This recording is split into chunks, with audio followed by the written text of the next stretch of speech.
আপনি যে অবস্থানে থেকে অসুখী, এই অবস্থানে আসাটা অনেকের কাছে স্বপ্ন। সব সময় বলবেন শুকর আলহামদুলিল্লাহ, আল্লাহ অনেক ভালো আছে, আল্লাহ অনেক সুখে আছে।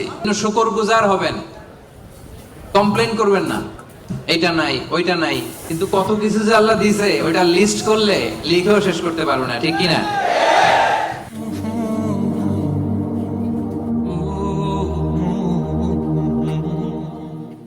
শুকরিয়া করলেই লাভ, ঠিক কিনা?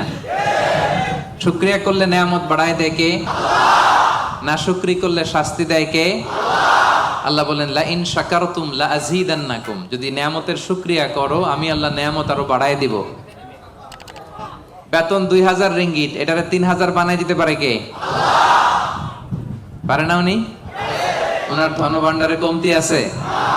আল্লাহ বলে এই বানি আদম লাউ আন্না আউওয়ালাকুম